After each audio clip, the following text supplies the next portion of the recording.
Olá amigos, disciplina de Escola e Cultura, um novo encontro. Inscreva-se neste canal, dê um curtir, comente, sua participação é muito importante.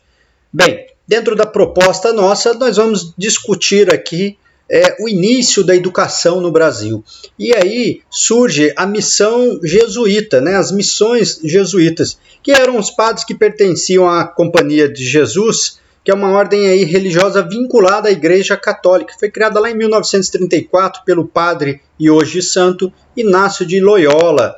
E essa proposta dos padres jesuítas era a divulgação do cristianismo, que era baseado aí nesse ensino de catequese. E aí o desafio deles e o surgimento deles parte do movimento da reforma, da contra-reforma. E, portanto, eles tinham uma missão de impedir o crescimento do protestantismo lá na Europa. E aí eu trago para vocês uma imagem das ruínas da missão jesuíta, chamada São Miguel das Missões, localizada no Rio Grande do Sul, para que vocês entendam onde começou toda essa história que nós vamos discutir aqui. E já antecipando para vocês, no canal eu disponibilizei o filme A Missão, de 1986, é um filme muito importante, muito interessante para que você entenda um pouco desse conteúdo que nós estamos discutindo. Gostaria que vocês assistissem e comentassem lá também. Tá? E os jesuítas no Brasil, os primeiros que vieram para o Brasil, chegaram em 1549. Eles eram liderados por Manuel da Nóbrega. Então, eles tinham como principal missão a cristianização dos nativos, zelar pela igreja instalada no Brasil colonial. E aí, para que eles exercessem esse trabalho de colônia, foi necessário criar uma comunicação com os nativos, para que eles pudessem conversar, uma vez que os nativos falavam tupi e os jesuítas falavam português. E o padre José de Anchieta ele desenvolveu um manual que auxiliava nessa comunicação dos jesuítas com os nativos, que aí mesclava esses dois idiomas, o nativo e o português.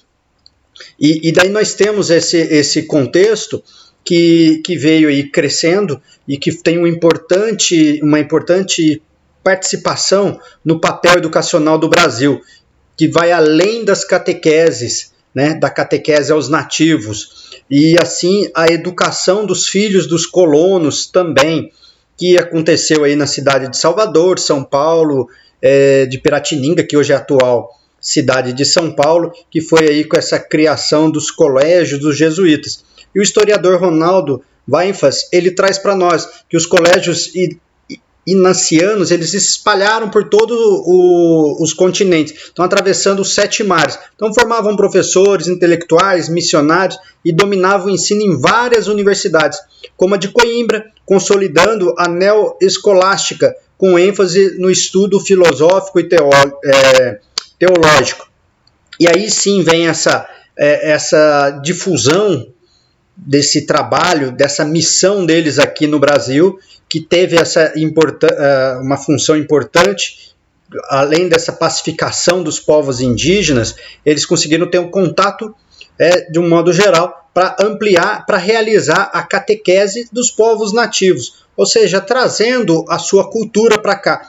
Mas era uma tentativa de aculturação, ao tentar assimilar o nativo a um modo de vida europeu. Então os jesuítas eles enfrentaram inúmeros conflitos com os colonos que buscavam escravizar os indígenas durante os séculos XVI, XVII.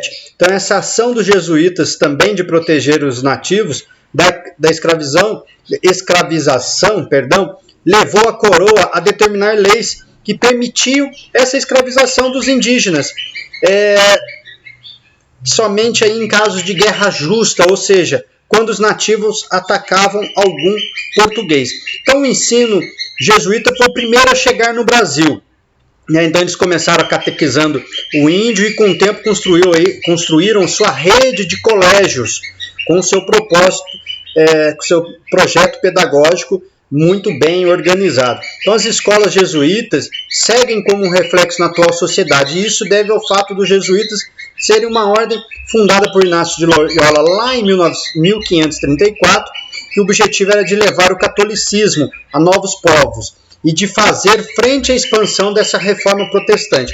Então, com essa chegada deles aqui ao Brasil em 1549, e à frente estava o famoso padre Manuel da Nóbrega,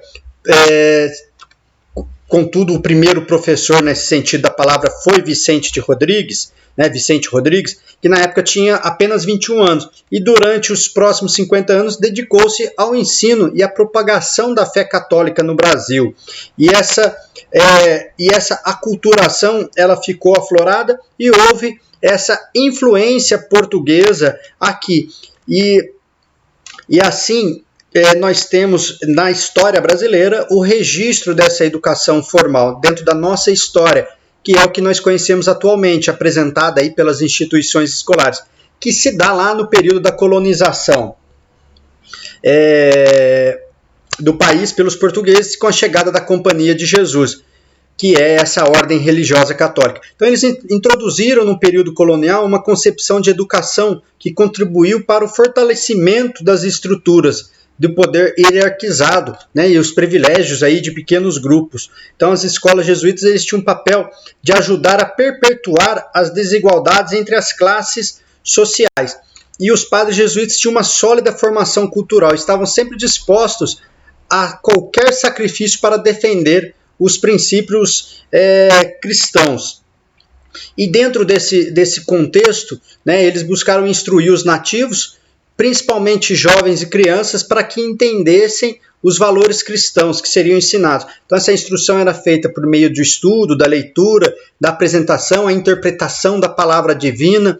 Os jesuítas, bem como as escolas, jesuítas perceberam que não seria possível converter os índios à fé católica sem que soubessem ler e escrever. Então, desse modo, os nativos poderiam, de fato, ser inseridos ao mundo cristão.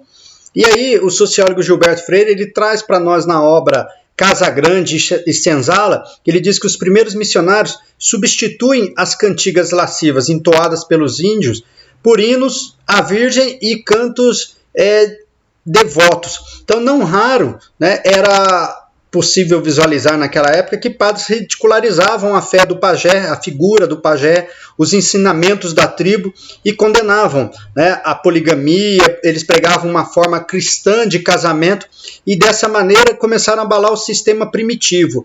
Ou seja, é possível entender a aculturação e a influência deles que hoje pertence fortemente à nossa cultura. Né? E aí nós percebe-se algumas ações missionárias com o intuito de destruir uma cultura dos povos indígenas e de empregar a vida do branco europeu cristão, moldando segundo a civilização ocidental cristã, ou seja, especificamente a cultura portuguesa. E hoje ela é bem enraizada nos nossos costumes, na nossa cultura, nas nossas escolas, certo? Mas assim, entretanto, as escolas jesuítas eram contra a exploração dos índios, quando esses estavam escravizados. Eles morriam, numa grande maioria, de fome e de doenças. E, então, assim, os castigos que eram sofridos, né, muitas vezes violentos pelos índios, eram um dos motivos que desagradavam os jesuítas, que estavam tentando arrebanhar novos fiéis para a Igreja Católica.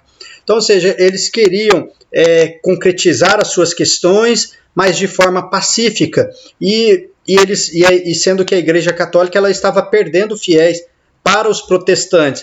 Então eles buscavam boas condutas de comportamento que trouxeram dentro dessa metodologia de ensino. Então a metodologia educacional jesuíta ela traz na proposta de trabalho pedagógico uma linha de orientação filosófica dessas teorias, né, de Aristóteles, São Tomás de Aquino, principalmente no que se refere à ideia de universalizar o ensino. Então, é uma metodologia embasada num documento do Código Pedagógico, do Plano de Estudo, que é conhecido como o Ratio Studiorum. E esses jesuítas eles empreenderam no Brasil essa significativa obra missionária evangelizadora, né, para buscar de forma poderosa e eficaz a aplicação dessa metodologia à educação escolar. Então, na matéria de discussão, né, da educação escolar, os jesuítas eles souberam construir essa hegemonia, né? Então eles organizaram uma rede ampla de escolas, de colégios, de forma a colocar essa expressão máxima. Então um método como objetivo principal de expandir essa fé cristã na região do Novo Mundo. Então ele foi implantado, esse método pedagógico dos jesuítas foi implantado nas escolas brasileiras, possibilitando a sólida formação clássica dos estudantes. Então isso foi feito mediante a diferentes metodologias, exercícios que contemplavam leituras, escritas, declamações, apresentações públicas, provas e exames. Um pouco de tudo isso é possível ver no filme, entender no filme, que é uma obra, um clássico, e aí nós tivemos um forte rebuliço, digamos assim, que foi o fim da educação jesuíta no período colonial do Brasil, e essa laica. Então a educação passou a ser administrada pelo Estado, não mais atrelado à Igreja Católica. Então sim, um público, né, laico, virou um sistema público e laico, tendo aí disciplinas submetidas ao poder real, de forma autônoma. Então, sem uma vinculação com um sistema específico de ensino, que antes era a educação jesuíta. Então, o Estado ele começou a elaborar leis sobre o ensino, a cobrar impostos, a elaborar regras para destruir, para abolir a influência da Companhia de Jesus. E isso ocorreu porque o Marquês de Pombal tinha interesses econômicos como objetivo. Então, sua real pretensão, que era de transformar Portugal numa metrópole capitalista, para competir com os demais países da Europa.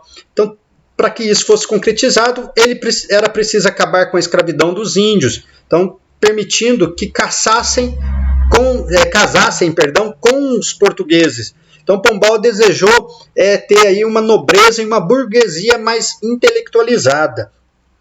E tudo isso apresentando a influência na formatação da educação nacional. Bem, gente, a ideia é essa. Eu peço para que vocês, dentro da disponibilidade do tempo, assistam esse filme que eu publiquei no canal, né, na playlist de Escola e Cultura. Participe, interagindo, comentando, discutindo o material apresentado. Um forte abraço e até breve.